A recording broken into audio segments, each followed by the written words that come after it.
Assalamualaikum warahmatullahi wabarakatuh. Alhamdulillahirabbil alamin. Wassalatu wassalamu ala asyrafil anbiya'i wal mursalin wa ala alihi washabihi wasallim ajmain. Amma ba'du. Alhamdulillah, kita panjatkan puji syukur kehadirat Allah Subhanahu wa taala yang mana dalam kesempatan kali ini kita dapat bertemu kembali dalam keadaan sehat walafiat. Mudah-mudahan anak-anak juga kondisinya dalam keadaan sehat walafiat di masa pandemi ini. Anak-anak sekalian, pada kesempatan kali ini kita akan belajar PAI kelas 9 dan materi kita pada hari ini yaitu tentang kurban dan akikah. Jadi untuk yang pertama yaitu kita akan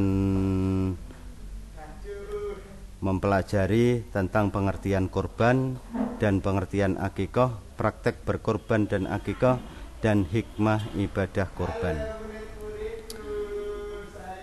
Kita awali yaitu tentang pengertian kurban. Kurban adalah tindakan penyembelihan hewan ternak dengan niat untuk beribadah demi mendekatkan diri kepada Allah Subhanahu wa taala yang dilakukan pada hari raya Idul Adha sampai akhir hari Tasyrik, yaitu berarti pada tanggal 10, 11, 12 dan 13 Dzulhijjah. Kurban hukumnya sunnah muakkad, sangat dianjurkan bagi yang mampu. Syarat-syarat hewan kurban, yang pertama yaitu hewan tersebut diniatkan untuk kurban. Kedua, hewan kurban harus sehat dan tidak boleh cacat. Ketiga, untuk kambing atau domba sudah berusia 2 tahun atau sudah berganti gigi. Keempat, untuk unta berumur minimal 5 tahun. Yang kelima, untuk sapi dan kerbau minimal berumur 2 tahun. Disembelih pada hari raya Idul Adha, yaitu pada tanggal 10 Dzulhijjah, dan dilanjutkan di hari Tasyrik yaitu tanggal 11, 12, 13 Dzulhijjah. Dan yang ketujuh, sebaiknya yang jantan karena kalau betina dikhawatirkan hamil. Distribusi hewan kurban. Daging hewan kurban wajib disedekahkan dalam keadaan mentah. Orang yang berkorban boleh memakan sebagiannya. Yang kedua yaitu tentang pengertian akikah. Akikah adalah penyembelihan hewan pada hari pencukuran anak yang baru lahir dalam suatu keluarga. Penyembelihan ini sebagai ungkapan rasa syukur kepada Allah Subhanahu wa taala atas anugerah anak yang diberikan. Akikah hukumnya sunnah, dilaksanakan di hari ke-7 kelahiran bayi jika belum mampu pada hari ke-14 atau hari ke-21. Jumlah hewan dalam akikah. Untuk laki-laki yaitu 2 ekor kambing, dan untuk perempuan 1 ekor kambing. Praktek berkorban dan akikah. Yang pertama yaitu tata cara penyembelihan hewan kurban. Pertama, diniatkan untuk beribadah kepada Allah Subhanahu wa taala. Penyembelih di sini boleh orang yang berkorban atau diwakilkan kepada orang lain. Yang kedua, menggunakan alat yang tajam. Yang ketiga, ketika menyembelih membaca basmalah, takbir dan sholawat Nabi. Yang keempat, hewan kurban diarahkan ke hadap kiblat. Yang kelima, ketika menyembelih harus sampai memotong tenggorokan dan 2 urat leher. Yang keenam, membaca doa.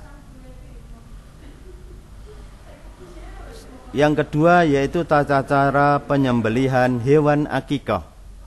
Kurang lebih sama dengan hewan kurban. Hanya saja ini ada bedanya sedikit tentang niat. Kalau kurban diniatkan untuk kurban, kalau akikah diniatkan untuk akikah. Yang kedua sama, memakai pisau tajam. Ketiga sama, menghadap kiblat.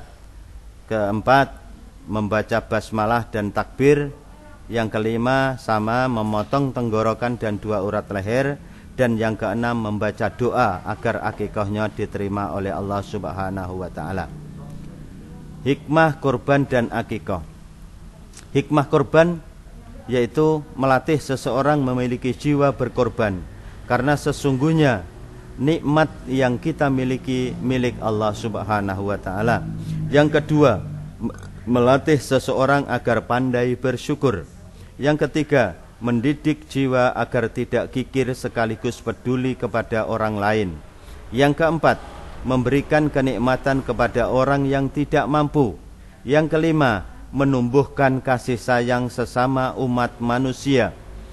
Yang keenam, meningkatkan gizi masyarakat. Yang ketujuh, menambah ketakwaan seseorang kepada Allah Subhanahu wa ta'ala. Sedangkan hikmah akikah, yang pertama yaitu berniat ibadah agar mendapatkan pahala dari Allah Subhanahu wa ta'ala. Yang kedua, mempererat ukhuwah Islamiyah. Yang ketiga, mendatangkan syafaat Allah bagi orang tua yang mengakikahi anaknya. Dasar hukum atau dalil nakli dari berkorban itu terdapat dalam surat Al-Kautsar ayat 108 yang berbunyi, inna a'toina kal kausar fasalli li rabbika wanhar inna syani'aka huwal abtar. Yang artinya, sungguh kami telah memberimu Muhammad nikmat yang banyak, maka laksanakan sholat karena Tuhanmu dan berkorbanlah sebagai ibadah dan mendekatkan diri kepada Allah. Sungguh orang-orang yang membencimu dialah yang terputus dari rahmat Allah. Yang kedua yaitu surat Al-Hajj ayat 36 yang berbunyi, a'udzubillahi minasyaitonirrajim, bismillahirrahmanirrahim, wal budna ja'alnaha lakum min sya'airillahi lakum fiha khair fadhkurusmallahi 'alaiha shawaf fa idza wajabat junubuha fakulu minha wa at'imul qani'a wal mu'tar kadzalika sakharnaha lakum la'allakum tashkurun. Yang artinya, dan unta-unta itu kami jadikan untukmu bagian dari syiar agama Allah. Kamu banyak memperoleh kebaikan padanya, maka sebutlah olehmu nama Allah ketika kamu menyembelihnya dalam keadaan berdiri dan kaki-kaki telah terikat. Kemudian apabila telah rebah atau mati, maka makanlah sebagiannya dan beri makan orang yang merasa cukup dengan apa yang ada padanya, yang tidak meminta-minta. Dan orang yang meminta, demikianlah kami tundukkan unta-unta itu untukmu agar kamu bersyukur. Itu adalah dalil nakli tentang kurban dan akikah. Untuk hadisnya bisa kalian pelajari di buku paket, karena kalau kita bacakan semuanya waktunya tidak akan cukup karena masih banyak. Ya, itu saja anak-anak materi kita pada hari ini. Mudah-mudahan apa yang saya sampaikan bisa dimengerti, difahami, sekaligus bisa menambah wawasan kalian untuk kehidupan kedepannya nanti. Kurang lebihnya saya mohon maaf dan saya akhiri. Wabillahi taufiq wal hidayah. Wassalamualaikum warahmatullahi wabarakatuh.